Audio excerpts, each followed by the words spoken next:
Okay, మీకు screen visible లోకి వస్తుందమ్మా? పీపీటీ కనిపిస్తుందమ్మా? Yes sir. Okay, right. So మన సాఫ్ట్వేర్ ఇంజనీరింగ్ సబ్జెక్ట్ లో ఉన్నాము. దాంట్లో ఆల్రెడీ లాస్ట్ క్లాస్ మనం ఇంట్రడక్షన్ చూసాము. ఒకసారి నేను మీకు బ్రీఫ్ గా ఒక 5 minutes రివైజ్ చేస్తాను. సో లాస్ట్ క్లాస్ లో మనం చూసిన పార్ట్ వచ్చేసి ఇంట్రడక్షన్. ఓకే, సో సాఫ్ట్వేర్ అంటే ఏంటి మనం చూసాము. Software is set of programs. ఆ ప్రోగ్రామ్స్ మనం ఎందుకు రాస్తామంటే మనకి కావాల్సిన ఫీచర్స్ ని మనం డెవలప్ చేసుకోవడానికి, మనకి కావాల్సిన ఫంక్షనాలిటీని మనం తీసుకురావడానికి, అలానే పెర్ఫార్మెన్స్ కూడా మంచిగా ఉండడానికి మనం ఈ ప్రోగ్రామ్స్ రాస్తాము. ఈ ప్రోగ్రామ్స్ తో పాటుగా మనకి డేటా స్ట్రక్చర్స్ ఉంటాయి. ఆ ప్రోగ్రామ్స్ రాయడానికి అవసరమైన డేటా స్ట్రక్చర్స్ మనం అక్కడ యూజ్ చేస్తాము. అలానే ఏం వర్క్ చేసాము, ఎలా డెవలప్ చేసాము అని అవతల వాళ్ళకి తెలియజేయడం కోసం డాక్యుమెంటేషన్ కూడా మనం ఇక్కడ ప్రిపేర్ చేసుకుంటాం. అది మన సాఫ్ట్వేర్ అంటే. ఓకే, సో సాఫ్ట్వేర్ కి సంబంధించి మనం ఒక 3 కాన్సెప్ట్స్ చూసాము. ఓకే, సో ఈ 3 కూడా ఏంటంటే సాఫ్ట్వేర్ కి సంబంధించిన మెయిన్ థీమ్స్ అనుకోవచ్చు. థీమ్స్. ఓకే, సాఫ్ట్వేర్ డెవలప్ చేస్తాము, డెవలప్ చేస్తాము ఆర్ ఇంజనీర్ చేస్తాము. ఓకే, అలానే సాఫ్ట్వేర్ అనేది ఎప్పటికీ కూడా వేరే అవుట్ అవ్వదు, పాడైపోవటం అనేది ఇక్కడ మనకి జరగదు.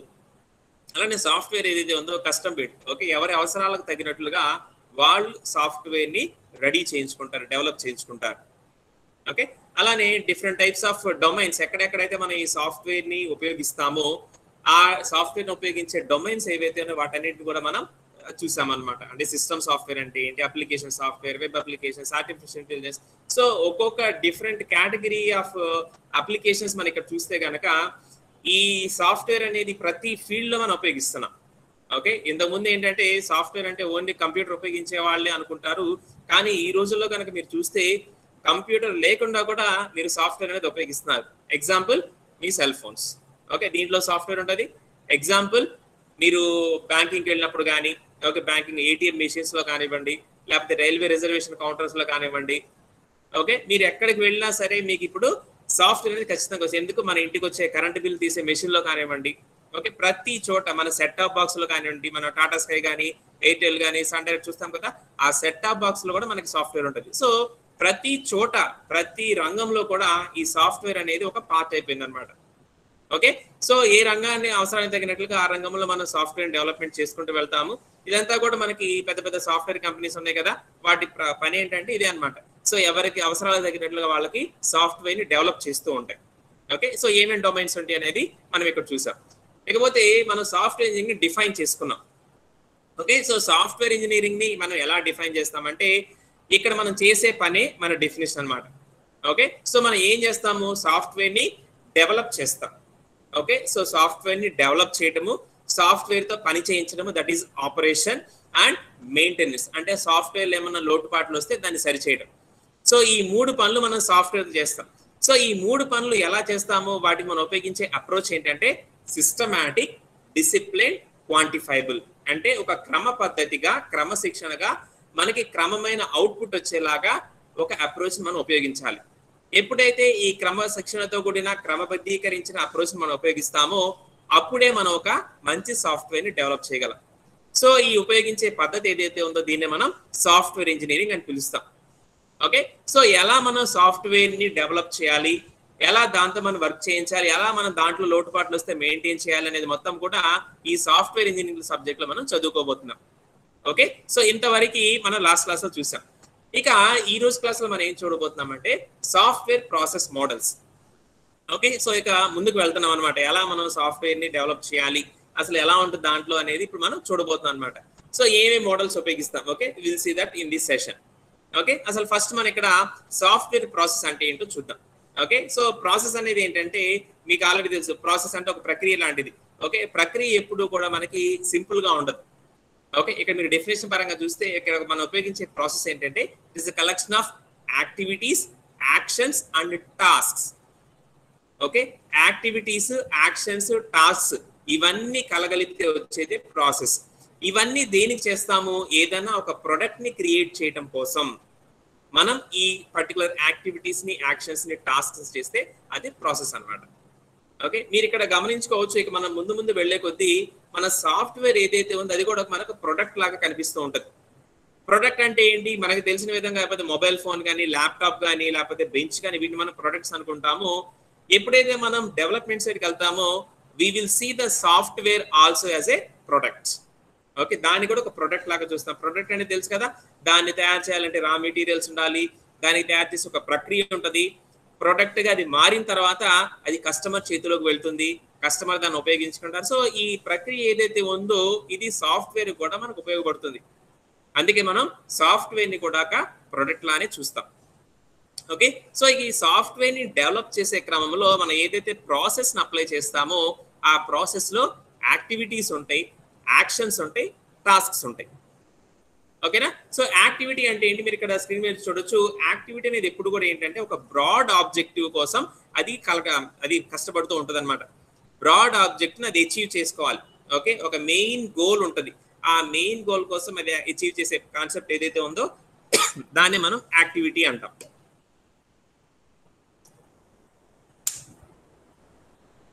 ఓకే, సో ఈ యాక్టివిటీస్ అన్ని కూడా యాక్షన్స్ టాస్క్ తో కలగలిపి ఉంటాయి.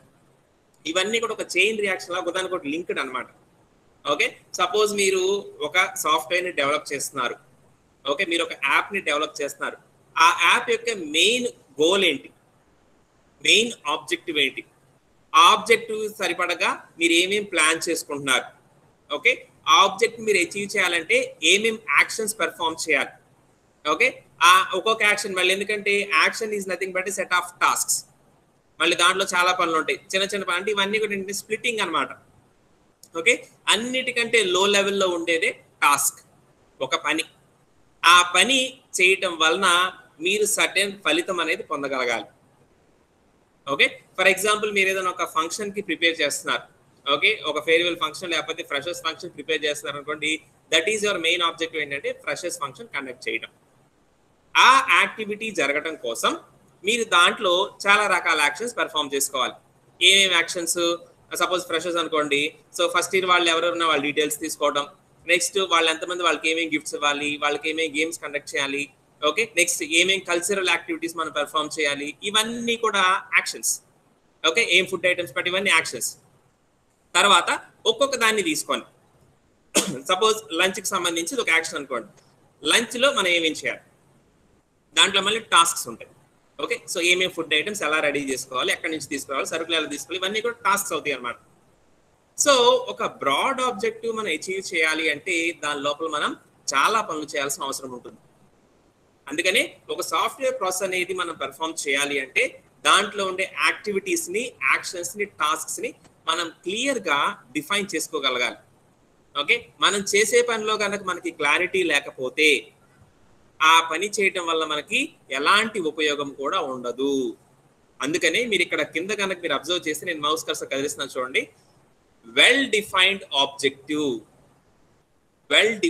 Objective that produces a tangible outcome. ఖచ్చితంగా మనం ఆ పని చేయటం వల్ల ఏదో ఒక ఫలితం అనేది ఉండాలి.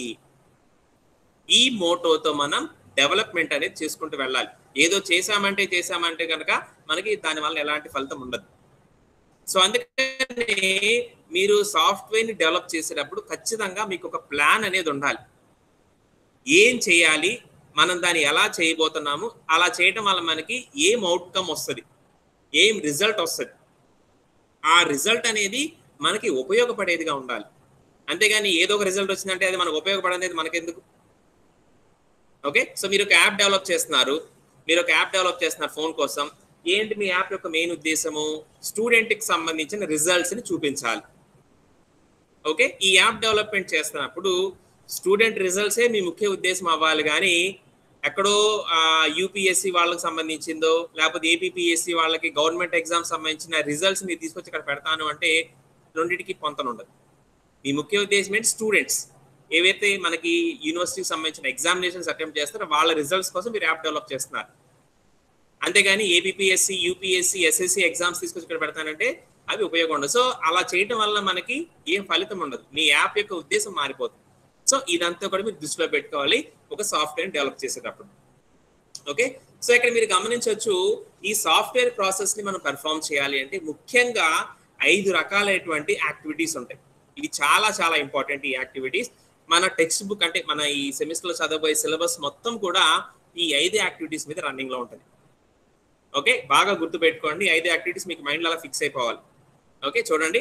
First one communication, planning, modelling, construction and deployment.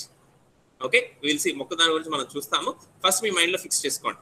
So communication, planning, modelling, construction and deployment. So ఈ 5 యాక్టివిటీస్, వీటిని మనం అంబ్రెల్లా యాక్టివిటీస్ అంటారు. అంటే చాలా ఇంపార్టెంట్ అనమాట.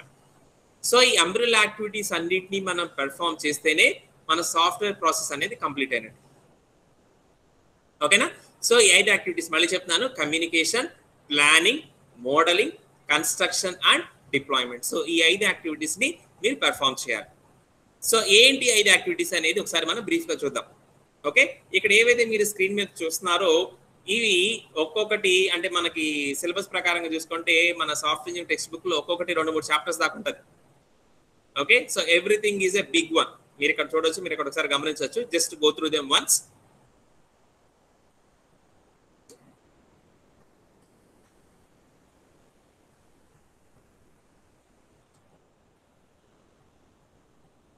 ఓకే, సో 5 యాక్టివిటీస్ చాలా చాలా ఇంపార్టెంట్ అమ్మా. మనకి మొత్తం సాఫ్ట్వేర్ డెవలప్మెంట్ అంతా కూడా, మన సాఫ్ట్వేర్ ఇంజనీరింగ్ సబ్జెక్ట్ మొత్తం కూడా ఈ 5 యాక్టివిటీస్ మీద రన్ అవుతూ ఉంటుంది. ఓకే, సో మీరు బాగా గుర్తుపెట్టుకోవాలి 5 యాక్టివిటీస్. ఓకే, సో చూద్దాం ఒక్కొక్క దాని గురించి. First one communication.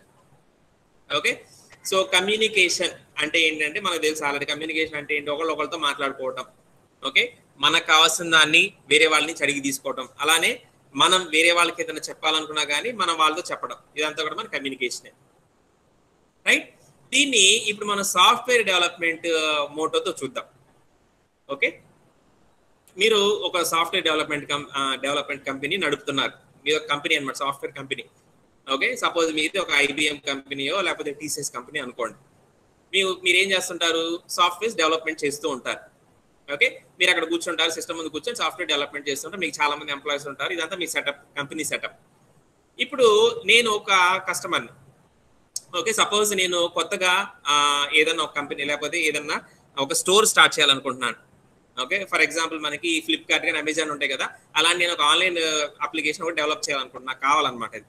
ఓకే, నా దగ్గర చాలా ప్రొడక్ట్స్ ఉన్నాయి, అవన్నీ అమ్ముకోవడానికి నాకు ఒక ఆన్లైన్ ప్లాట్ఫామ్ కావాలి. ఓకే, సో నాకు ఒక ప్లాట్ఫామ్ కావాలంటే నాకు సాఫ్ట్వేర్ డెవలప్మెంట్ చేసుకోవడం రాదు. అందుకని ఏం చేస్తాను? నేను మీ దగ్గరికి వస్తాను. ఓకే, సో నేను మీ దగ్గరికి వచ్చినప్పుడు నేను మాట్లాడతాను మీతో. ఓకే, మాట్లాడటం ఇక్కడ చాలా ఇంపార్టెంట్, కమ్యూనికేషన్. అందుకే ఫస్ట్ స్టెప్లో మనకి కమ్యూనికేషన్ ఉంటుంది. నేను మీ దగ్గరికి వచ్చి చెప్తాను అనమాట. ఓకే, నేను పలానా వ్యక్తిని, నా బిజినెస్ ఇది, నా దగ్గర చాలా ప్రొడక్ట్స్ ఉన్నాయి, వాటిని నేను అమ్ముకోవాలంటే నాకు ఒక అమెజాన్, ఫ్లిప్కార్ట్ లాంటి ఆన్లైన్ ప్లాట్ఫామ్ ఒకటి కావాలి, ఆ సంబంధించిన సాఫ్ట్వేర్ అప్లికేషన్ మీరు డెవలప్మెంట్ చేస్తారా అని నేను వాళ్ళతో మాట్లాడటం స్టార్ట్ చేస్తుంది. That is the first step of communication called project initiation. Initiation అంటే మొదలన్నమాట. ఎప్పుడైతే కస్టమర్ మన దగ్గరికి, అంటే సాఫ్ట్వేర్ డెవలప్మెంట్ చేసే వాళ్ళ దగ్గరికి వచ్చి తనకి ఏం కావాలో మాట్లాడటం మొదలు పెడతారు. ఓకే, సో ఎప్పుడైతే నేను అడగటం మొదలు పెట్టానో, నేను మాట్లాడే దాన్ని బట్టి అక్కడ కొంతమందికి అర్థమైంది. సో ఈ వ్యక్తికి పలానా అప్లికేషన్ కావాలి కాబట్టి, ఎందుకంటే సాఫ్ట్వేర్ కంపెనీ అంటే దాంట్లో చాలా రకాల సాఫ్ట్వేర్ డెవలప్ చేస్తారు. సో నేను చెప్పింది అర్థం చేసుకునే వాళ్ళకి, అలా నేను చెప్పిన డొమైన్ లో అప్లికేషన్ డెవలప్మెంట్ చేసే వాళ్ళు కొంతమంది ఉంటారు. వాళ్ళల్లో ఒక 2-3 తీసుకొచ్చి నా ముందు కూర్చోబెడతారు. ఓకే, బాబు ఈయన ఏదో చదువుతారు ఏనండి అని చెప్పి కూర్చోబెడతారు అనమాట. వాళ్ళు టెక్నికల్ పర్సన్స్. ఓకే, వాళ్ళకి నాలెడ్జ్ ఉంటుంది బాగా. వాళ్ళు కూర్చుంటారు. కూర్చున్న తర్వాత ఇక నన్ను టెక్నికల్ ఐటమ్ స్టార్ట్ చేస్తారు. ఓకే, సో మీ దగ్గర ఎన్ని ప్రొడక్ట్స్ ఉన్నాయి, ఎంతమంది కస్టమర్స్ మీ సైట్ని విజిట్ చేయాలనుకుంటున్నారు, ఓకే, సో ఏ విధమైనటువంటి ఫీచర్స్ మీకు ఉండాలి, ఇలా టెక్నికల్గా మన దగ్గర నుంచి ఇన్ఫర్మేషన్ రాబట్టడానికి చూస్తారు. That is the second step, requirements gathering. అంటే నా వెబ్సైట్, నా అప్లికేషన్ ఎలా ఉండాలి అనేది నేను చెప్పాలి కదా వాళ్ళకి. అందుకని వాళ్ళు టెక్నికల్గా డీటెయిల్స్ మొత్తం నా దగ్గర నుంచి రాబడతారు. ఓకే, సో నా రిక్వైర్మెంట్స్ ఏవైతే ఉన్నాయో నేను వాళ్ళకి చెప్తాను అనమాట. వాళ్ళు మనం కొన్ని చెప్పలేకపోవచ్చు, వాళ్ళు మనకు కొన్ని సజెస్ట్ చేస్తారు. ఇలా ఉంటే బాగుంటుంది, ఇలా ఉంటే బాగుంటుంది, దీనికి ఎలా అయితే సూట్ అవుతుంది, దీనికి ఎలా అయితే సూట్ అవుతుంది అని మన దగ్గర నుంచి రిక్వైర్మెంట్స్ మొత్తం కూడా తీసుకుంటారు. సో ఈ ప్రాజెక్ట్ ఇనిషియేషన్, రిక్వైర్మెంట్స్ గ్యాదరింగ్, ఇవి రెండు కూడా ఫస్ట్ అండ్ ఫార్మోస్ట్ స్టెప్. వీటిని మనం కమ్యూనికేషన్ కింద చెప్తాం. ఓకే, ఇది ఒక రోజులో అవ్వదు. ఓకే, ఇది ఒక రోజులో అవ్వదు. ఎందుకంటే ఎప్పుడైతే ఒక పెద్ద అప్లికేషన్ చేయాలనుకుంటున్నారు, it takes lot of time. అందుకని ఒక 2-3 సిట్టింగ్స్ వేసి, అంటే ఇవాళ, రేపు, ఎల్లుండి, లేకపోతే 1 వీక్ తర్వాత వాళ్ళు కొన్ని అడుగుతారు, నేను మళ్ళీ నా టీం ఉంటారు కదా, నా దగ్గర పనిచేసే వాళ్ళు ఉంటారు కదా, సో వాళ్ళని కొంత డేటా తీసుకొస్తాను. ఈ విధంగా కమ్యూనికేషన్ అనేది కొన్ని రోజుల పాటు జరుగుతూ ఉంటుంది. ఓకే, ఇక ఫైనలైజ్ చేసుకున్నాం. ఓకే, ఇతనికి ఇది కావాలని వాళ్ళు ఫైనలైజ్ చేసుకున్న తర్వాత రెండో స్టెప్ స్టార్ట్ అయింది. రెండో స్టెప్ ఏంటంటే ప్లానింగ్. ఓకే, సో ప్లానింగ్ లో మీరు ఇక్కడ గమనించవచ్చు, ఇక్కడ మనకి 3 పర్టికులర్ యాక్షన్స్ ఉంటాయి ప్లానింగ్ లో. ఒకటి ప్రాజెక్ట్ ఎస్టిమేషన్, రెండోది షెడ్యూలింగ్, మూడోది ట్రాకింగ్. ఓకే, పేర్లు బట్టి మీరు ఈజీగా చెప్పేయచ్చు. ఓకే, ఎప్పుడైతే మనం చెప్పిన రిక్వైర్మెంట్స్ వాళ్ళు తీసేసుకున్నారో ఇక వాళ్ళ వర్క్ స్టార్ట్ అయ్యింది. కంపెనీ వాళ్ళ వర్క్ అంటే మీ వర్క్ స్టార్ట్ అయింది అనమాట. ఫస్ట్ ఏం చేస్తారు, ప్రాజెక్ట్ ని ఎస్టిమేట్ చేయాలి. ఎందుకంటే ఎవరు కూడా మన కోసం ఫ్రీగా డెవలప్ చేయరు. ఓకే, వాళ్ళు అక్కడ కూర్చుంది కూడా డబ్బుల కోసమే. సో మనం చెప్పిన రిక్వైర్మెంట్స్ ప్రకారంగా అప్లికేషన్ డెవలప్ చేయాలంటే సో ఎంత ఖర్చు అయ్యింది, ఎన్ని రోజులు టైం పట్టింది, ఎంతమంది దానికి అవసరం. ఓకే, ఈ 3 వాళ్ళు ఎస్టిమేషన్ చేస్తారు. అంతేనా? ఇప్పుడు మనం ఏదైనా ఫంక్షన్ చేయాలన్నా కూడా అంతే. ఫస్ట్ మనం ఎస్టిమేషన్ వేసుకోవాలి, మన ఫంక్షన్కి ఎంతమంది వస్తారు, వాళ్ళకి లంచ్ పెడితే ఎంత అయింది, గిఫ్ట్స్ ఇస్తే ఎంత అయింది, లేదా వేరే యాక్టివిటీస్ కనెక్ట్ చేస్తే అంతే. ఫస్ట్ మనం ఎస్టిమేషన్ వేసుకోవాలి. సో ఎస్టిమేషన్ వేసుకొని వాళ్ళు ఒక ఐడియాకి వస్తారు. ఓకే, ఈ ప్రాజెక్ట్ అంటే ఈ అప్లికేషన్ మనం డెవలప్మెంట్ చేయాలంటే ఒక 6 నెలలు టైం పట్టింది, దీనికి ఒక 40 మంది అవసరం అవుతారు మన సాఫ్ట్వేర్ ఎంప్లాయీస్. అలానే ఈ ప్రాజెక్ట్ మొత్తం కంప్లీట్ అవడానికి ఒక 25 lakhs ఖర్చు అవుతుంది. ఇది వాళ్ళు రెడీ చేస్తారు. రెడీ చేసి కస్టమర్కి పంపిస్తారు. ఇతను ఓకే అంటాడు. ఓకే అయిన తర్వాత ఇక రెండోది షెడ్యూలింగ్ స్టార్ట్ అయింది. షెడ్యూలింగ్ అంటే తెలుసు కదా, మనం చేయాల్సిన యాక్టివిటీస్ అన్ని కూడా ఒక టేబుల్ ఫామ్ లో రాసుకుంటాం. ఫస్ట్ ఏం చేయాలి, సెకండ్ ఏం చేయాలి, థర్డ్ ఏం చేయాలి, షెడ్యూల్ చేసుకుంటాం అన్నమాట.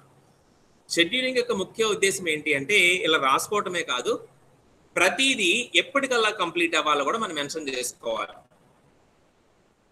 ఓకే, సో ఒక టాస్క్ నేను రాసుకున్నాను అంటే సపోజ్ నేను ఈ ఫంక్షన్ ని డెవలప్ చేయాలి, ఎప్పటికల్లా డెవలప్ చేయాలి, ఇవాళ 14th కాబట్టి 20th కల్లా డెవలప్ చేయాలని నేను పక్కన రాసుకుంటా. అదే షెడ్యూలింగ్ అంటే. ఊరక మన టేబుల్ రాసుకుంటే షెడ్యూల్ అవ్వదు. రాసుకున్న యాక్టివిటీస్ అన్ని ఎప్పటికల్లా కంప్లీట్ అవ్వాలి అని మనం పక్కన డెడ్ లైన్స్ కూడా రాసుకుంటాం. ఆ తర్వాత వర్క్ మొదలు పెట్టాలి కదా, వర్క్ మొదలు పెట్టిన తర్వాత జరుగుతూ ఉంటాయి ఆ పనులన్నీ ఆ షెడ్యూల్ ప్రకారం జరుగుతున్నాయా లేదా అని తెలుసుకునేది ట్రాకింగ్. ఓకే, ట్రాకింగ్ తెలుసు కదా. ఇప్పుడు సపోజ్ మనం ఫ్లిప్కార్ట్ లో కానీ అమెజాన్ లో కానీ ఒక వస్తువుని ఆర్డర్ చేసాం అనుకోండి, వాళ్ళు మనకి ట్రాకింగ్ ఫెసిలిటీ ఇచ్చారు. ఓకే, వస్తువు ఎప్పుడు డిస్పాచ్ అవ్వబోతుంది, డిస్పాచ్ అయిన వెంటనే మనకు మెసేజ్ వచ్చింది. ఓకే, ఇప్పుడు హైదరాబాద్ నుంచి బయలుదేరింది, మళ్ళీ సాయంత్రం చూసాం అనుకోండి విజయవాడ వచ్చింది, రేపు పొద్దున్న చూసాం అనుకోండి తెలంగాణ వచ్చింది, మళ్ళీ ఆ రేపు సాయంత్రం చూస్తే మనకి రేపల్ వచ్చేసింది. సో ఇది ఏదైతే ఉంది ఇదే ట్రాకింగ్ అంటారు.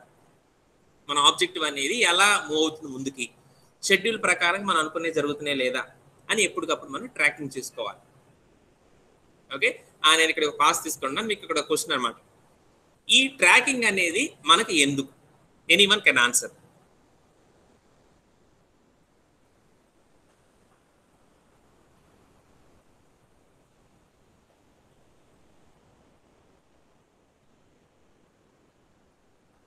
చెప్పాలమ్మా, ప్రాజెక్ట్ మన ఇక్కడ ట్రాకింగ్ అని చెప్తున్నాం కదా, ఈ ట్రాకింగ్ అనేది మనకి ఎందుకు?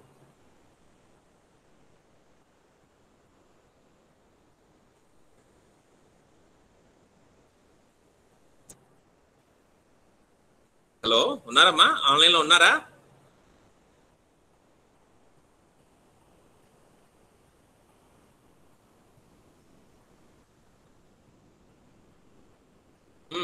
చెప్పండి, ట్రాకింగ్ అనేది ఎందుకు, దానివల్ల మనకు ఉపయోగం ఏంటి? ఎనీవన్?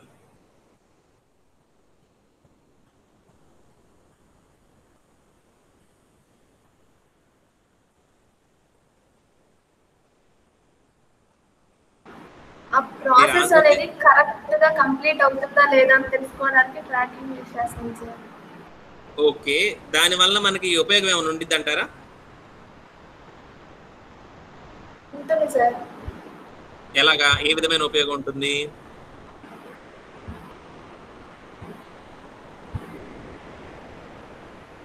చెప్పండి.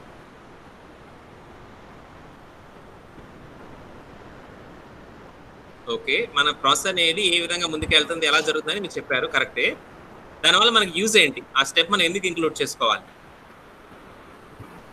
అంటే అది ఒక వేలో జరుగుతుందా లేదా, పర్టికులర్ టైం లోపల అవుతుందా లేదా అని తెలుసుకోవడానికి ట్రాకింగ్. ఓకే, అవుతుంటే మనకి ఇబ్బంది లేదు, అవ్వకపోతే ఏమన్నా మనం ఏమైనా చేసే అవకాశం ఉంటుంది అంటారా?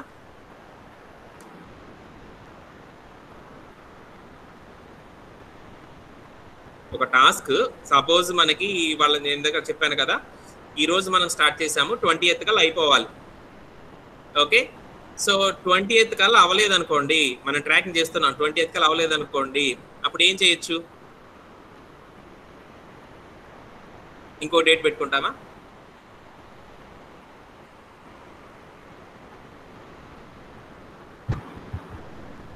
చెప్పండి, ఎనీవన్ చెప్పండి.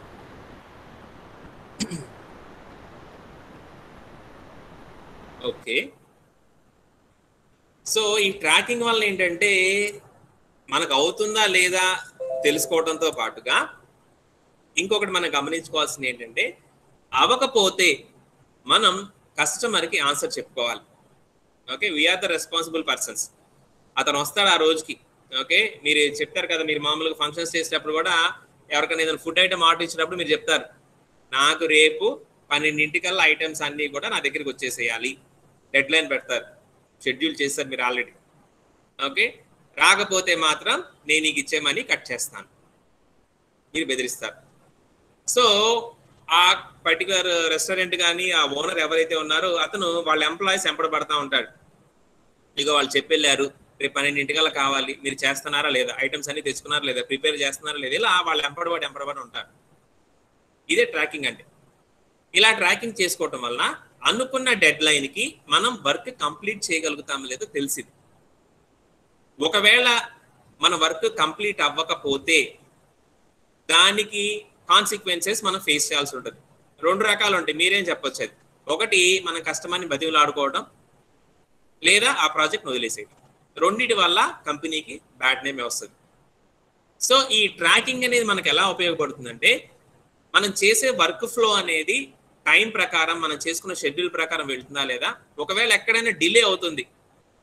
ఓకే, ఈ మనం చెప్పుకున్నాం కదా ఇందాక మనం చెప్పుకున్న వంటలు ప్రిపేర్ చేసే టైంలో మనకి స్వీట్ చేయడానికి టైం సరిపోవట్లేదు, వెంటనే ఆ ఓనర్ క్విక్గా ఆలోచించేసి, అంటే దానికి సొల్యూషన్ ఆలోచించేసి బయట నుంచి తెప్పించేస్తాడు చేయకుండా. దానివల్ల బోల్డ్ అంత టైం సేవ్ అయింది, మీరు అనుకున్న టైంకి అందించగలరు. ఆ విధమైనటువంటి స్టెప్స్ తీసుకునే అవకాశం మనకి ట్రాకింగ్ ఇచ్చింది. ఓకే, సో మనం వర్క్ చేస్తున్నాము అంటే ఆ చేసే వర్క్ అనేది షెడ్యూల్ ప్రకారం ముందుకెళ్తున్నా లేదో కూడా మనం ఖచ్చితంగా గమనించుకోవాలి. అది మన ట్రాకింగ్ ఇచ్చే ఫెసిలిటీ. ఇది మొత్తాన్ని మనం ప్లానింగ్ అంటాం. ఓకే, ప్లానింగ్ చాలా చాలా ఇంపార్టెంట్. ప్లానింగ్ లో మీరు కనుక అలసత్వం వహిస్తే, అంటే మీరు కనుక నెగ్లిజెన్స్ గా ఉంటే ప్లానింగ్ చేసేటప్పుడు దాని యొక్క పరిణామాలు చాలా తీవ్రంగా ఉంటాయి ముందుకు వెళ్ళే కొద్దీ. ప్లానింగ్ ఎవరైతే పక్కాగా చేసుకుంటారో వాళ్ళన్నీ కూడా టైం ప్రకారంగా ముందుకెళ్తుంటారు, చివరికి వెళ్ళేసరికి వాళ్ళ టాస్క్స్ అన్నీ కూడా కంప్లీట్ అవుతాయి. అందుకని ప్లానింగ్ అనేది చాలా చాలా ఇంపార్టెంట్. ఓకే, సో ప్లానింగ్ చేసుకున్నాము, షెడ్యూల్ చేసాము, ఇక ముందుకు వెళ్ళాలి కదా. నెక్స్ట్ వచ్చే స్టెప్ ఏంటంటే మోడలింగ్. ఓకే, సో మీకు తెలిసినంత వరకు అసలు మోడలింగ్ అంటే, మోడల్ అంటే ఏంటి ఎవరైనా చెప్పగలరా? ఓకే, మనం ఒక ప్రొడక్ట్ని డెవలప్ చేస్తున్నాము, ప్రొడక్ట్ని డెవలప్ చేసే క్రమంలో మీకు ఐడియా ఉన్నంత వరకు అసలు ఒక మోడల్ అంటే ఏంటి, ఆ మోడల్ అనే మాట ఎక్కడ వస్తుంది, ఎవరైనా చెప్పగలరా? మీ ఇష్టం వచ్చిన ప్రొడక్ట్ ఏదో ఒకటి మీరు ఊహించుకోండి. ఓకే, ఒక ఫోనో, ల్యాప్టాపో, లేకపోతే సోప్స్, బాటిల్స్, ఏదో ఒకటి మీరు ఊహించుకోండి. ప్రొడక్ట్ని డెవలప్ చేసే క్రమంలో మోడల్ యొక్క ముఖ్య పాత్ర ఏంటి, అసలు మోడల్ అంటే ఏంటి? ఎనీవన్?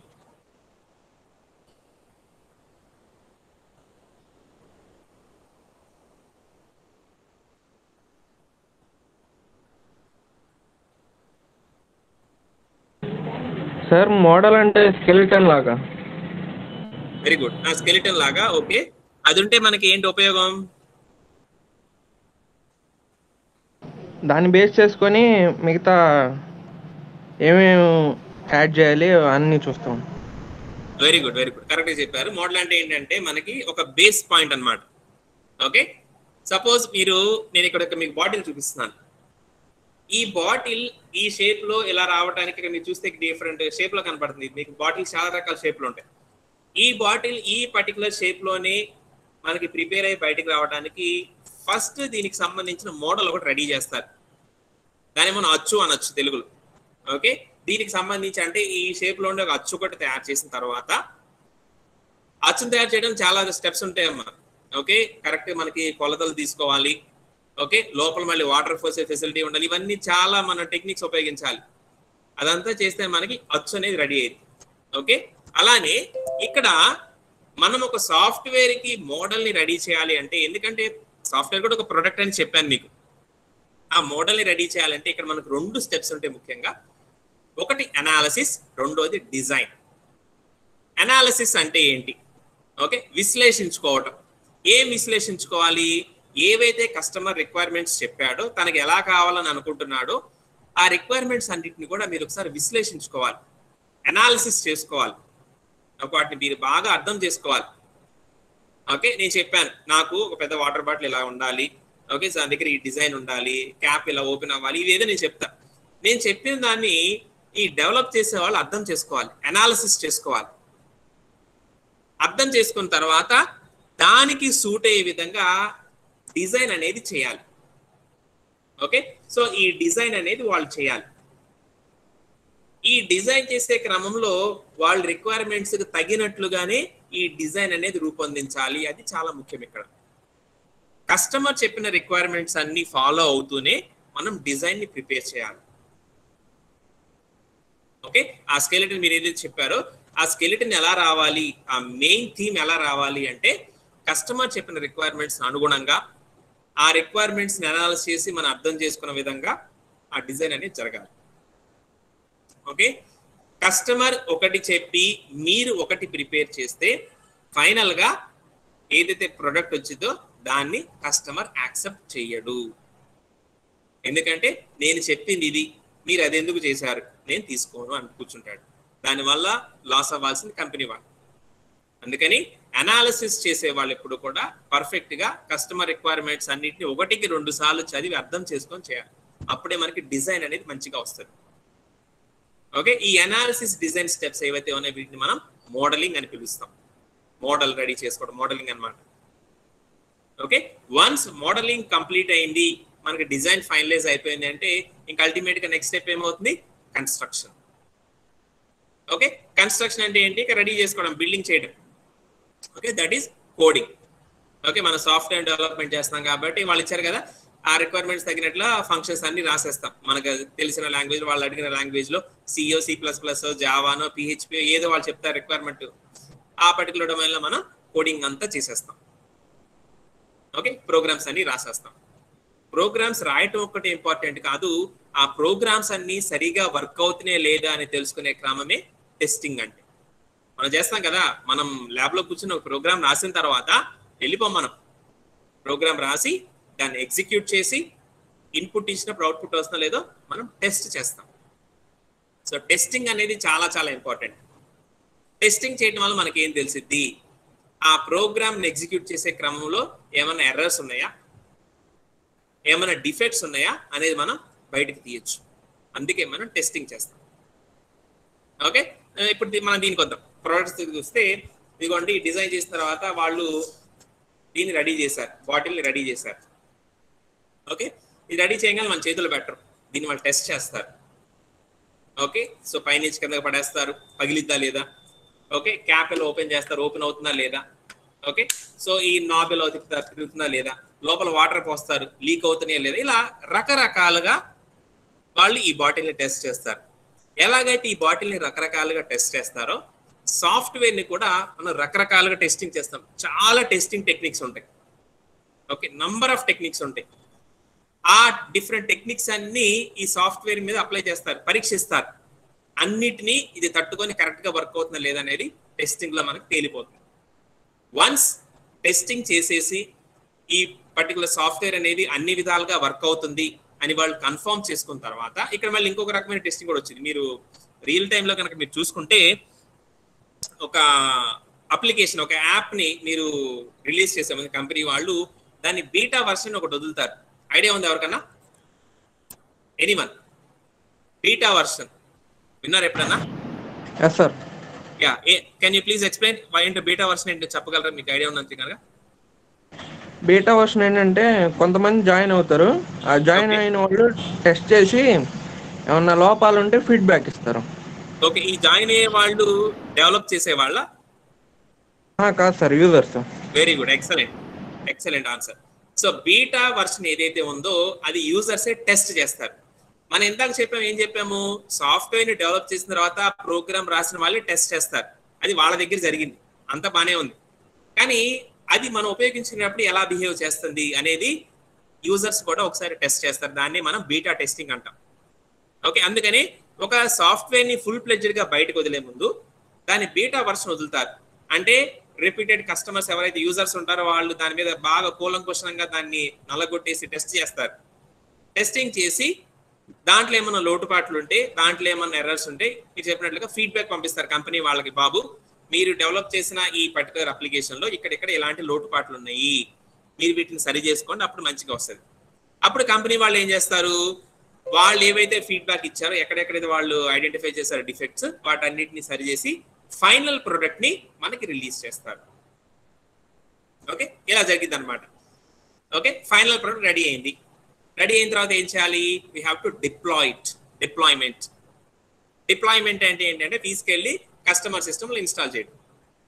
ఓకే, మీరు మొత్తం సాఫ్ట్వేర్ డెవలప్ చేశారు కదా, కస్టమర్ ఉంటారు ఎక్కడ. ఇప్పుడు సపోజ్ మీరు ఇక్కడ డెవలప్ చేశారనుకోండి, కాలేజీలో డెవలప్ చేశారనుకోండి, కస్టమర్ ఎక్కడ బస్ స్టాండ్ దగ్గర కూర్చొని ఉన్నారు. ఆయన షాప్కి మీరు వెళ్ళి ఈ పర్టికులర్ సాఫ్ట్వేర్ ని వాళ్ళ కావాల్సిన సిస్టమ్స్ లో డిప్లాయ్ చేస్తారు. డిప్లాయ్ చేయడంలో కూడా మనకి 3 స్టెప్స్ ఉంటాయి. Okay, delivery, support, feedback. Delivery అంటే ఏంటి, మనం ఏదైతే ప్రొడక్ట్ ని డెవలప్ చేసామో అది కస్టమర్కి అందజేయడం. 2 రకాలుగా అందజేయచ్చు. కస్టమర్ కనుక టెక్నికల్ నాలెడ్జ్ ఉన్న పర్సన్ అయితే మీరు సిడి తీసుకెళ్ళి అతనికి ఇస్తే అతని టీం ద్వారా వాళ్ళ సిస్టమ్స్ లో ఇన్స్టాల్ చేయించుకుంటారు. సపోజ్ కస్టమర్ కనుక టెక్నికల్ నాలెడ్జ్ లేదనుకోండి, మన వాళ్ళే వెళ్ళి వాళ్ళకి ఎన్ని సిస్టమ్స్ లో అన్ని సిస్టమ్స్ లో సాఫ్ట్వేర్ ని ఇన్స్టాల్ చేసి వస్తారు. ఓకే, ఇది ఫస్ట్ పార్ట్, డెలివరీ. అంతటితో మన పని అయిపోలేదు, ఇంకా మనం చేయాల్సిన 2 పనులు ఉన్నాయి. అదే support, feedback. Okay, first feedback గురించి చూద్దాం. ఫీడ్బ్యాక్ అంటే ఏంటి, మీకు ఆల్రెడీ తెలుసు. మీరు కాలేజీలో కూడా క్లాసెస్ అయిపోయిన తర్వాత సబ్జెక్ట్స్ గురించి మీరు ఫీడ్బ్యాక్ ఇస్తారు. Okay, can anybody explain what is feedback?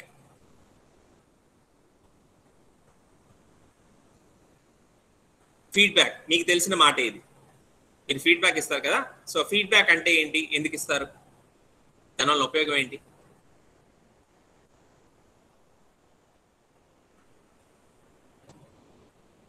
మీకు తెలిసిందే, ఫీడ్బ్యాక్ చెప్పండి. మొత్తం మీద మన ఒపీనియన్ సార్.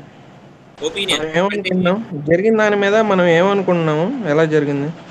ఓకే, ఎలా జరిగింది అంటే ఇంకొంచెం ఎలాబరేట్ చేయగలరా? అంటే రేటింగ్ లాగా సార్. వెరీ గుడ్, రేటింగ్ లాగా. అంటే ఇప్పుడు వాళ్ళు మనల్ని ఎలా రిసీవ్ చేసుకున్నారు, మనం చెప్పింది వాళ్ళు ఎంత బాగా విన్నారు, మనం చెప్పిన ఎలా డెవలప్ చేశారు.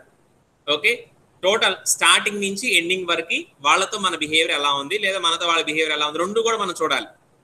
2 కూడా మనం చూస్తాం అనమాట. సో వైస్ వర్సా మొత్తం చూసుకుంటారు. అది మొత్తం కూడా వాళ్ళు కలెక్ట్ చేసుకోవాలి.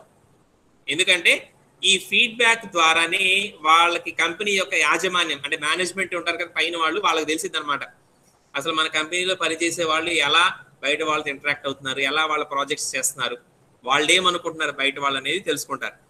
దీని వలన మన కంపెనీని ఇంకా బాగా ఇంప్రూవ్ చేసుకోవచ్చు. అంటే ఎక్కడన్నా డిఫెక్ట్స్ ఉంటే వాటిని సరి చేసుకోవచ్చు. దీనివల్ల నెక్స్ట్ వచ్చే ప్రాజెక్ట్స్లో మనకి ఇబ్బందులు లేకుండా ఉంటాయి. అందుకని ఫీడ్బ్యాక్ అనేది తీసుకుంటాం. అలానే మధ్యలో ఒక టర్మ్ ఉంది మనకి సపోర్ట్. ఇది చాలా ఇంపార్టెంట్.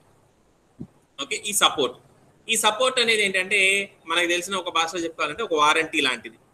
ఓకే, అంటే మనం ఒక ఐటమ్ని సపోజ్ ఒక టీవీని మనం పర్చేస్ చేసి తెచ్చుకుంటే దానికి 1 year వారంటీ, 2 years వారంటీ అని ఉంటుంది.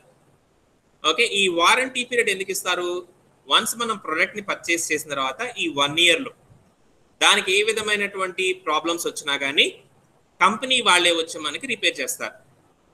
That is called support. Okay, అంటే మనకు వచ్చే ప్రాబ్లమ్స్ వాళ్ళు రెక్టిఫై చేస్తారు. అలానే సాఫ్ట్వేర్ని కూడా డెవలప్ చేసి కస్టమర్కి ఇచ్చేసిన తర్వాత కస్టమర్ వాడటం స్టార్ట్ చేస్తాడు. ఆ వాడే క్రమంలో వాళ్ళకి కొన్ని ప్రాబ్లమ్స్ వస్తాయి. ఓకే, నిన్నటి దాకా పనిచేసినటువంటి అప్లికేషన్ ఈ రోజు ఓపెన్ చేస్తుంటే page not found, okay, server is not working, ఇలాంటి ప్రాబ్లమ్స్ చూపిస్తుంది. అదేంటో మనకు అర్థం కావట్లేదు. అప్పుడు మనం ఏం చేస్తాము, మనకి ఎవరైతే సాఫ్ట్వేర్ ఇచ్చారో వాళ్ళకి ఫోన్ చేస్తాం. సార్ నిన్నటి దాకా బారో గారికి అయింది, వాళ్ళు వర్క్ అవ్వట్లేదు, ప్రాబ్లం ఇది అని చెప్తాం. అది కనుక వాళ్ళు ఫోన్లో స్టెప్స్ చెప్పి వాళ్ళు సజెస్ట్ చేసి మనం సాల్వ్ చేయగలిగితే వాళ్ళు ఫోన్లోనే మనకి ఇన్స్ట్రక్షన్స్ ఇస్తారు. సో ఫస్ట్ ఇది చేయండి, తర్వాత ఇది చేయండి, తర్వాత ఇది చేయండి, ఈ ప్రాబ్లం సాల్వ్ అయిపోతుంది. సపోజ్ ఫోన్లో ప్రాబ్లం సాల్వ్ అవ్వట్లేదు అనుకోండి, వాళ్ళే పర్సనల్గా మన దగ్గరికి వచ్చి మన సిస్టమ్స్లో ఆ ప్రాబ్లమ్స్ అన్ని రెక్టిఫై చేసి మనం మళ్ళీ సిస్టమ్ని వర్కింగ్ కండిషన్లో తీసుకొస్తారు. సో ఇదేదైతే ఉంది దీన్ని మనం సపోర్ట్ అంటాం. ఓకే, వన్స్ ప్రొడక్ట్ డెలివరీ అయిపోయిన తర్వాత దాంట్లో కనుక ఏమన్నా ప్రాబ్లమ్స్ వస్తే కంపెనీ వాళ్ళు మనకి ఇచ్చేటువంటి ఒక హెల్ప్ లాంటిది అనమాట. దీన్ని మనం సపోర్ట్ అంటాం. ఓకే, సో టోటల్ గా ఈ యాక్టివిటీస్ ఏవైతే ఉన్నాయో, ఈ 5 యాక్టివిటీస్ అంటే మనకి మేజర్ యాక్టివిటీస్ 5 అన్నమాట. Communication, planning, modelling, construction, deployment. So ఈ 5 యాక్టివిటీసే software engineering subject. Okay, so ఒకసారి చూడండి, వీటిలో ఏమైనా డౌట్స్ ఉంటే మీరు అడగచ్చు.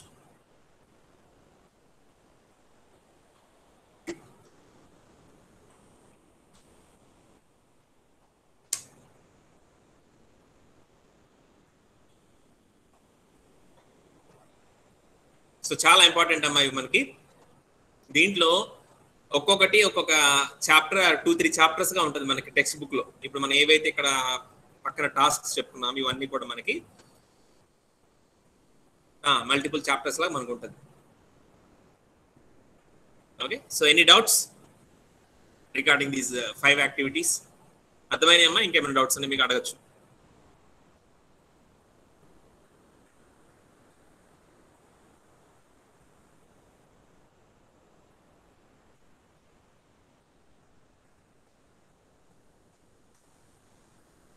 ఓకేనా?